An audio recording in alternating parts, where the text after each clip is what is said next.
예수 믿는 성도들이 최초로 그리스도인, 크리스천이라는 이름을 갖게 된 것은 사도행전 11장 26절에서 바울과 디모데가 안디옥 교회에서 큰 무리를 가르칠 때 그때 비로소 처음 얻게 된 이름이 그리스도인이다라는 그런 이름입니다. 처음 불렸던 그리스도인이라는 이름은 믿음을 가진 스스로가 우리는 예수 믿는 사람들 그리스도인입니다 라고 이렇게 고백한 그런 이야기가 아닙니다. 세상 사람들이 믿는 사람들을 바라보면서 비난하고 낮추어서 불렀던 이야기, 우리 지금 현대어로 이야기하면 예수쟁이들이다, 이런 그런 뜻이 담겨져 있는 것이 크리스천, 그리스도인이라는 말입니다. 하지만 그리스도인, 이 말은 어찌 시작했는지는 우리가 정확히 알 수 없지만 크리스천이라는 이름은 성도에게는 결코 포기할 수 없는, 우리 모두가 크리스천이라는 그 이름 안에서 우리에게 허락하신 하나님의 은혜, 그것을 회복하는 것, 그것이 우리에게 허락한 믿음의 은혜이고 그 이름에 담겨져 있는 하나님의 축복인 줄로 믿습니다.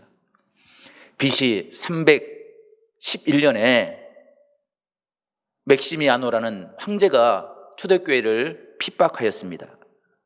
그 당시에 루시안이라는 사람이 믿음을 가지고 있었는데 그 사람은 크리스천이라는 이름을 지켰던 그것으로 정말 유명한 그런 성도였습니다. 루시안은 신앙을 가졌다는 이유로 잡혀가서 신문을 받게 되었습니다.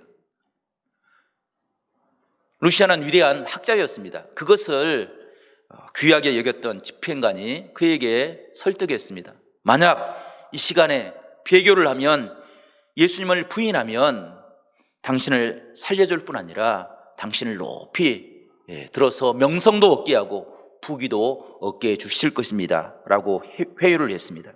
그러나 루시안은 끝까지 그의 모든 답변은 오직 나는 크리스천입니다 라는 한마디로 일관을 하여서 어려움을 겪게 되었습니다. 재판할 때 법관이 그에게 질문을 했습니다. 그 질문에도 일체 변명하지 않았습니다. 그는 오직 나는 크리스천입니다 라는 고백으로 일관을 하였습니다. 고향이 어디냐고 물을 때 그는 나는 크리스천입니다 라고 고백했습니다. 이름이 무엇이냐고 물을 때 그때에도 그는 여전히 나는 크리스천입니다 라고 대답을 했다고 합니다. 감옥에서 쇠사슬에 묶여서 어려움을 겪고 있을 때 성도들이 그를 면회 왔습니다. 면회 온 그 성도들 향해서 루시안은 믿음에 흔들리지 말고 어떤 환난과 어려움이 오더라도 그 모든 어려움 가운데서 믿음을 지키라 권면을 했다고 합니다. 그가 쇠사슬에 묶인 채 그 가슴에 얹어진 판자 위에서 마지막 성찬을 행하였습니다. 그리고 그는 참수형으로 순교를 당하였습니다. 루시안이라는 믿음의 사람이 목숨을 희생하면서까지 지켰던 그 이름, 그 이름이 우리 성도들에게 어떤 의미를 가지고 있는 것입니까? 그 이름을 통해서 우리가 회복해야 될 신앙의 모습은 어떤 모습인 것입니까? 우리는 그 이름을 얼마나 귀중하게 여기며 살아가고 있습니까? 오늘 주신 말씀을 통해서 그 의미들을 다시 한번 새겨보고 우리에게 주어진 크리스천이라는 이름이 얼마나 복된 이름인지 깨닫는 그런 아름다운 은혜의 시간이 될 수 있기를 간절히 바랍니다. 예수님의 제자 도마는 디두모라는 별명을 가지고 있었습니다. 우리가 잘 아는 것처럼 디두모는 쌍둥이다라는 그런 의미를 가지고 있습니다. 그런데 이것보다 도마를 더 잘 설명하는 별명이 있었는데 그것은 도마는 의심쟁이였습니다. 도마는 매우 이성적이고 합리적인 사람으로 표현되고 있습니다. 그래서 자신의 판단에 맞지 않으면 그것을 잘 믿지 않고 받아들이지 않는 그런 특성을 가지고 있습니다. 그런데 그런 도마에게 혼란스러운 한 사건이 일어났습니다. 도마가 없을 때 부활하신 예수님께서 제자들을 찾아오셨습니다. 그리고 모든 제자들에게 주님의 부활하신 모습을 밝히 보여주었습니다. 하지만 그곳에 도마가 있지 않았습니다. 제자들이 도마에게 주님께서 부활하심을 설명해 주었습니다. 그러나 도마는 도무지 그것을 믿을 수가 없었습니다. 부활하신 주님이, 부활을 약속하셨던 주님이 우리에게 오셨다고 전하는 제자들의 이야기를 믿지 않고 도마가 이렇게 이야기했습니다. 내가 주님이 부활하셨다는 것을 믿기 위해서는 내 손을 주님의 못자국에 넣어보고 내 손을 주님의 옆구리 창자국에 넣어보지 않고서는 믿지 못하겠다라는 그런 이야기를 했습니다. 그런데 그런 도마를 위해서 주님께서는 8해 후에 다시 제자들과 도마를 찾아오셨습니다. 그리고 도마를 향해서 이야기합니다. 너의 손가락을 내밀어서 내 손 못자국을 만져봐라. 그리고 너 손을 내밀어서 내 옆구리의 창자국을 만져보아라. 그리고 믿는 자가 되어라. 주님은 도마를 꾸짖지 않고 도마를 책망하지 않고 왜 믿음이 없냐고 그를 채찍질하지 아니하시고 놓아보라고 그리고 믿는 자가 되라고 주님께서는 말씀하셨습니다. 주님은 의심하는 도마조차도 포기하지 않고 그의 약점조차도 안아주고 품어주어서 하나님의 사람으로 참된 주님의 제자로 변화시키는 그 모습을 우리가 발견하게 됩니다. 성도 여러분, 도마를 사랑하셨던 주님이 우리를 찾아오셔서 주님의 십자가의 사랑을 오늘도 우리에게 선포하시고 우리에게 증거하고 계십니다. 도마가 그 주님의 옆 못자국과 창자국을 어루만짐으로 주님은 나의 주님이시오 하나님의 아들입니다 고백했던 그런 신앙의 고백을 오늘 이 시간 우리 모두가 함께 고백하고 참된 믿음의 은혜를 회복하는 복된 귀한 역사를 이룰 수 있기를 간절히 축원합니다. 성도 여러분, 어떻게 해야 그런 믿음의 고백을 가지고 하나님 앞에 나갈 수 있습니까? 첫 번째, 도마의 구원의 고백은 주님의 못자국과 창자국을 바라며 하나님 앞에 정직하게 하나님을 향한 믿음의 열정을 가지고 주님 앞에 섰기에 그는 믿음의 은혜를 회복할 수 있었습니다. 도마는 어떤 어려움의 순간에도 어떤 아픔의 순간에도 믿음의 방법을 선택하는 그런 은혜의 사람이 되었던 것입니다. 믿음은 하나님과 우리와 1:1 관계를 이야기합니다. 1:1 관계가 이루어질 때 비로소 시작할 수 있습니다. 믿음은 부모님도 형제들도 대신할 수 없습니다. 뿐만 아니라 믿음은 사람에게 하는 것처럼 알지 못해도 경험하지 못해도 하는 척 흉내내는 것으로 이룰 수 없는 것이 믿음의 모습입니다. 이것을 너무나도 잘 알았기에 도마는 모든 제자들이 우리는 주님을 만났다고 했지만 그것을 결코 그냥 넘어갈 수 없었습니다. 주님을 만나야만, 주님을 깨달아야만, 주님의 부활의 모습을 확인해야만, 내가 믿어야만 참된 신앙의 길을 걸어갈 수 있었기에 도마는 그냥 대충 넘어가지 않고 내 신앙을 위해서 정직한 모습으로 하나님 앞에 엎드렸던 그런 신앙의 모습을 발견할 수 있습니다. 그것이 도마에게는 구원의 기회가 되었고 하나님을 만나는 축복이 되었습니다. 그곳에 있었던 사람들은 누구도 주님의 오심을 부인하지 않았습니다. 넣어보지 않고 만져보지 않고 믿는 그런 믿음의 은혜를 가지고 있었습니다. 하지만 도마에게는 그런 믿음이 없었습니다. 그런 믿음이 없었음에도 불구하고 정직한 모습으로 하나님 앞에 설 때 주님께서는 도마를 찾아오셔서 그를 믿음의 자리로 인도해 주셨던 은혜를 우리가 깨닫게 되는 것입니다. 성도 여러분, 이것이 참된 믿음의 모습입니다. 도마의 행동은 믿음 없는 행동처럼 보이지만 도마의 모습은 믿음을 포기한 그런 행동처럼 보이지만 참된 제자가 되기 위해서 하나님 앞에 정직한 모습으로 설 때 주님께서는 그를 만나주시고 그에게 참된 믿음의 은혜가 무엇인지를 깨닫게 해 주었습니다. 성도 여러분, 우리도 주님을 사모하는 마음으로 주 앞에 설 때마다 정직한 모습으로 우리의 심령을 주님 앞에 내려놓을 수 있는 그런 축복이 있기를 간절히 바랍니다. 그래서 철저하게 하나님을 만나고 주님을 깨닫고 그것을 고백함으로 우리가 온전한 믿음의 은혜를 회복할 수 있는 귀한 역사가 있기를 간절히 바랍니다. 주님을 만남이 신앙의 시작입니다. 우리 복음성가 내가 처음 주를 만났을 때라는 찬양이 있는데, 내가 처음 주를 만났을 때 외롭고도 쓸쓸한 모습 말없이 홀로 걸어가신 길은 영광을 다 버린 나그네 정녕 그분이 내 형제 구원했나 나의 영혼도 구원하려나 의심 많은 도마처럼 울었네 내가 처음 주를 만난 날. 아멘. 성도 여러분, 주님을 만남으로 주님을 경험함으로 내가 나의 죄악된 모습, 나의 부끄러운 모습, 그 모든 것들이 깨어지게 될 때 우리가 참된 믿음의 자리에 설 수 있는 것입니다.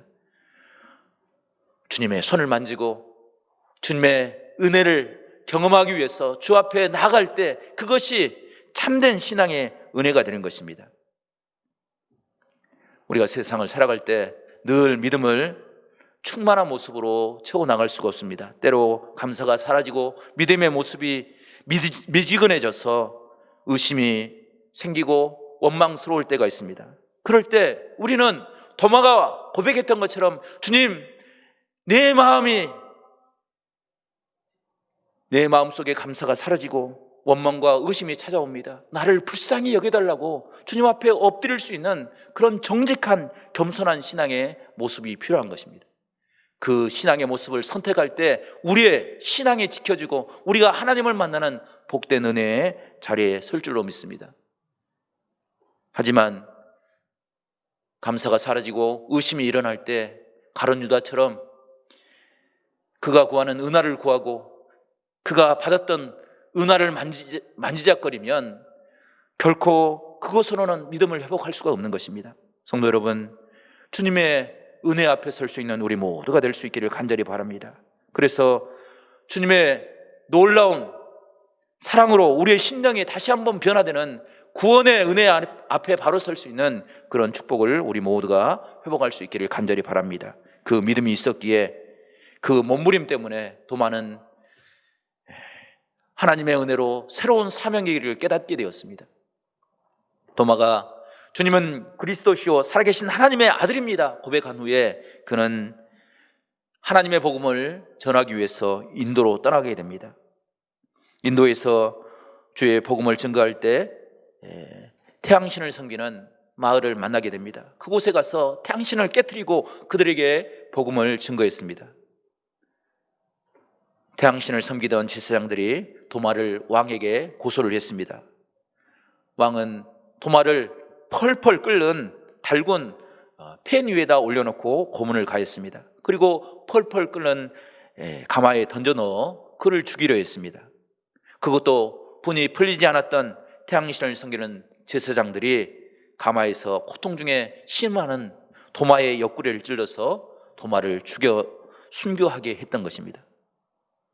의심의 사람, 고집과 자신의 생각으로 가득 찼던 그 도마가 고통 속에서도 흔들리지 않는 믿음의 길을 걸어갈 수 있었던 것은 주님께서 찾아오셔서 의심 가운데 주님의 손자국과 옆구리를 만지지 않고서는 결코 믿지 못하겠다고 주님 앞에 이야기했던 그 도마를 찾아오셔서 어루만져 주시고 이해해 주시고 믿음의 자리에 세우셨던 그 사랑의 모습이 있었기에 그는 순교의 자리에서도 흔들리지 않는 믿음의 모습을 보일 수 있게 되었던 것입니다.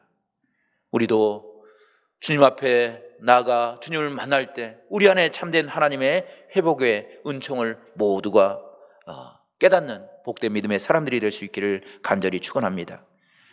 신앙생활을 했던 한 젊은이가 새벽 기도를 마치고 집으로 돌아가는 길에 담임 목사님을 만났습니다.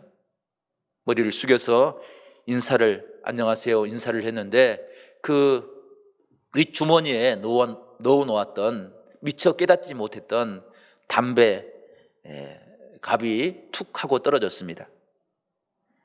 목사님께서도 떨어졌던 담배갑을 쳐다보자 그 청년은 정말 어찌할 줄을 몰라서 잠시 동안 몸도 움직일 수 없을 만큼 그렇게 부끄러움을 느꼈습니다.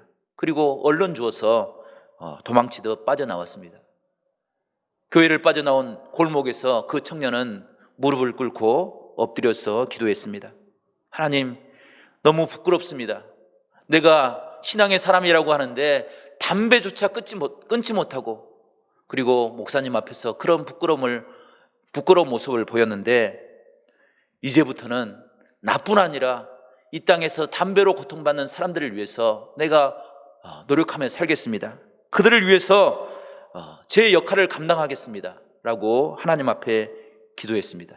그리고 연구를 거듭하고 그가 은당 공장을 세웠습니다. 사람들의 건강을 위해서 비타민 C도 개발하였습니다.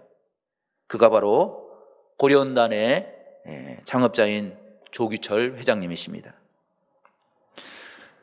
고려은단과 비타민 C를 팔아서 돈을 많이 벌게 되자 그는 지금까지 하나님의 사랑을 경험했던 자신의 모습을 뒤돌아보았습니다. 하나님이 나를 얼마나 사랑하셨는지, 우리 가문을 얼마나 사랑하셨는지, 하나님이 이 땅의 사람들을 얼마나 사랑하는지 그 사랑의 모습을 이 땅에 증거하기를 원했습니다. 온 땅을 다니면서 주의 복음을 외치는 것으로 외치고자 하는 그런 마음도 부었지만 그런 용기가 선뜻 나지 않았습니다. 그래서 그가 한 아이디어를 냈습니다. 그것은 산 언덕 위에다 큰 광고판을 세우고 하나님이 당신을 사랑하십니다. Jesus loves you, God loves you 라는 큰 간판을 세워서 하나님의 복음을 증거하기를 계획했습니다. 그리고 고속도로 곳곳마다 그 간판을 세워나갔습니다. 경부고속도로, 중부고속도로, 호남고속도로, 남해고속도로, 많은 사람들이 오가는 곳에 하나님이 당신을 사랑합니다. 그 사랑이 당신을 구원할 수 있습니다 라는 그런 복음을 증거하기 위해서 대형 간판을 세웠습니다. 하나님의 사랑이 있었기에 이 일이 가능한 하나님의 은혜였습니다. 만약 조기철 회장님이 목사님 앞에서 부끄러운 일을 당했을 때 믿음을 선택하지 않냐고, 하나님의 사랑을 기억하지 않냐고 부끄러움으로 그 자리를 피해버리고 그것으로 끝나버렸다고 한다면 그는 평생 하나님을 깨닫지 못하는, 하나님의 은혜를 깨닫지 못하는 불행한 사람이 되었을 것입니다. 하지만 그는 그 부끄러운 가운데서도 하나님의 은혜가 무엇인지를, 하나님이 우리를 얼마나 사랑하신지를 알고 그것을 깨닫고 믿음의 증거로, 믿음의 은혜로 사용했기에 그는 변화된 삶, 하나님의 복음을 증거하는 복된 은혜의 사람이 되었습니다. 우리에게도 이런 축복이 있기를 간절히 바랍니다. 하나님이 허락하신 그 믿음의 은혜를 잊어버리지 않고 순간순간 다가오는 여러 가지 삶의 상황 속에서도 방황하지 아니하고 하나님의 뜻을 깨닫기 위해서, 하나님의 복음의 방법을 선택하기 위해서 함께 엎드려 기도하고 위로함으로 하나님의 아름다운 구원의 은총을 우리 모두가 회복하며 살아가는 복된 귀한 믿음의 사람이 될 수 있기를 간절히 축원합니다. 두 번째로, 도마는 단순한 믿음의 은혜를 단순히 입술의 고백으로 끝내버리는 것이 아니라 하나님 앞에 굴복함으로 하나님의 참된 은혜를 깨닫게 되었습니다.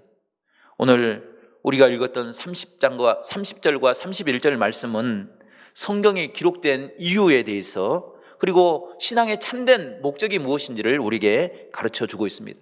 성도 여러분, 신앙의 목적이 무엇입니까? 오늘 31절 말씀 보게 되면 하나님의 아들 그리스도이신 예수 그리스도를 통해서 영원한 생명을 얻는 것, 그것이 신앙의 목적이다, 이렇게 기록하고 있습니다. 그런데 이 30절과 31절 말씀은 도마의 사건과 연결해서 생각할 만한 그런 말씀이 아닙니다. 오히려 요한복음의 마지막이든지 아니면 성경의 마지막에 들어가면 이해할 수 있는 그런 말씀입니다. 그런데 요한복음의 저자는 굳이 도마의 사건과 이 성경에 기록된 믿음의 목적이 무엇인지를 함께 연결함으로 신앙의 고백을 통해서 우리가 어떤 믿음을 살아가야 될지를 이야기해 주고 있는 것입니다. 도마가 하나님의 은혜를 깨닫게 된 것이 무엇입니까? 온전히 하나님의 은혜 앞에 굴복할 때, 하나님의 은혜를 인정할 때, 그 인정을 통해서 하나님의 은혜 앞에 설 때 그가 참된 믿음의 사람이 되었습니다. 오늘 29절 말씀 보게 되면 예수께서 이르시되 너는 나를 본고로 믿느냐, 보지 못하고 믿는 자는 복되도다 말씀하십니다. 주님께서 원하시는 것은 모든 사람들이 믿음을 갖고 하나님의 은혜 안에 거하는 것입니다. 그런데 이 말씀을 언뜻 문맥적으로 보게 되면 보지 못하는 사람이 가장 복된 사람이다, 이런 의미로 받아들일 수 있습니다. 그런데 도마의 사건과 30절과 31절 말씀을 함께 바라보면 보고 믿든지 보지 않고 믿든지 믿음 안에 거하는 사람, 하나님의 영원한 생명을 갖는 사람, 그 사람들이 복된 사람들이다 라고 우리가 해석해 볼 수 있는 것입니다. 성도 여러분, 보지 않고 믿는 것, 그건 정말 복된 사람입니다. 하지만 보지 않고 믿을 수 없다고 한다면 보게 해달라고 주의 은혜를 구하는 것, 그것 또한 참된 믿음의 복이라 이야기할 수 있는 것입니다. 성도 여러분, 우리가 입술로 그냥 지나치는 말로 하나님의 은혜를, 하나님의 구원을 고백하는 것이 아니라 우리가 우리의 의지를 통해서 하나님 앞에 굴복함으로 내 생각과 내 경험을 하나님 앞에 내어놓음으로 우리의 삶 속에 하나님의 구원의 은총을 우리 모두가 회복할 수 있기를 간절히 바랍니다. 에반 로버츠라는 사람이 20세기 초 영국 웨일즈에서 일어났던 부흥 운동의 주역입니다. 이 사람은 20대 청년 시절에 교회학교 부장으로 봉사를 했습니다. 그런 그가 부흥회에 참석했는데 그 부흥회의 설교 제목이 나를 굴복하게 하소서라는 말씀이었습니다. 신앙은 하나님 앞에 굴복하는 것이라고, 내 경험과 내 삶의 자격을 가지고 신앙생활을 하는 것이 아니라는 그 말씀으로 그는 완전히 하나님 앞에 굴복하는 신앙의 경험을 갖게 되었습니다. 그는 많이 배우지 못한 광부의 아들이었습니다. 그래서 자신이 할 수 있는 일은 이 작은 성전에서 아이들을 가르치는 일로 그렇게 생각하며 살아왔습니다. 그런데 그가 기도하는 중에 환상을 보고 듣게 됩니다. 너를 통해서 10만 명의 영혼들이 구원받게 되리라는 그런 귀한 하나님의 말씀을 듣게 됩니다. 그것을 위해서 교회에 함께 신앙생활했던 17명의 사람들이 주님 앞에 엎드려 기도합니다. 주님, 이 땅에 하나님을 알지 못하는 영혼들이 하나님의 품으로 돌아오는 부흥의 역사가 있게 해달라고 하나님 앞에 기도할 때 그 기도가 웨일즈 영적 부흥의 시초가 되었던 것입니다. 웨일즈에서만 10만 명의 사람들, 불신자들이 하나님의 품으로 돌아왔습니다. 그 웨일즈의 부흥의 상황을 통해서 온 세계에 하나님의 부흥의 역사가 일어났습니다. 그 웨일즈의 부흥의 현장에 하워드 존스토라는 선교사님이 그곳에 참석했습니다. 그곳에서 은혜를 받았습니다. 그리고 그가 1906년 9월에 한국을 찾아와서 선교사님 모임을 통해서 그곳에서 간증을 하고 주의 복음을 증거했습니다. 그것이 은혜가 되어서 1906년 10월 달에 장대현 교회에서 큰 부흥의 역사를 이루었습니다. 그리고 그곳에 참여한 사람들 앞에 하나님의 복음이 증거되었습니다. 하나님, 내가 하나님의 복음 앞에, 하나님 말씀 앞에 굴복하여서 하나님께 쓰임받는 종들이 될 수 있도록 하나님께서 은혜를 베풀어 달라고 온 교회가 부르짖고 회개하였습니다. 그리고 그곳에서 길선주 장로님이 헌신을 하게 되고 그 평양 장대현 교회의 부흥회가 한국교회 부흥의 역사를 이루는 축복이 되었습니다. 성도 여러분, 이것이 신앙의 역사입니다. 26살의 청년이 하나님 앞에 엎드려 기도하고 하나님의 쓰임받기를 간구하여서 하나님의 말씀 앞에 굴복함으로 하나님의 은혜가 20세기 초 부흥의 역사로 일어났던 것처럼 우리가 주님의 복음 앞에 설 때 하나님의 구원의 사건을, 십자가의 사건을 나의 구원의 확신으로 받아들이고 그 은혜 앞에 엎드릴 때 우리에게도 하나님의 놀라운 능력이 임할 줄로 믿습니다. 그런 아름다운 신앙의 역사를 우리 모두가 회복하며 살아갈 수 있기를 간절히 바랍니다. 구원의 은혜를 깨닫게 될 때, 구원의 확신을 가지고 주의 은혜를 구하게 될 때 그런 놀라운 축복이 우리 안에 일어날 줄로 믿습니다. 2021년 우리가 힘들고 어려운 시간을 살아갈 때 그 상황들 때문에 신앙을 포기하지 말고 그 상황들 때문에 하나님의 은혜를 구하고 그 은혜를 구함으로 나의 모든 것들을 내려놓고 주님 앞에 굴복함으로 주님께 쓰임받는 믿음의 사람들이 될 수 있기를 간절히 축원합니다. 기도하겠습니다. 하나님 아버지, 감사합니다. 부족하고 연약한 저희들을 택하여 주셔서 하나님의 자녀 삼아주시고 도마가 고백했던 신앙의 고백을 듣게 함으로 하나님의 은혜를 의지하며 살아갈 수 있도록 인도해 주셨사오니 감사를 드립니다. 늘 주의 말씀에 굴복함으로 하나님의 뜻을 이루는 복된 귀한 은혜의 사람들이 될 수 있도록 성령께서 저희를 주장하여 주시옵소서. 주님께 모든 것 감사와 영광 올려드리고 예수 그리스도의 이름으로 간절히 기도드리옵나이다. 아멘.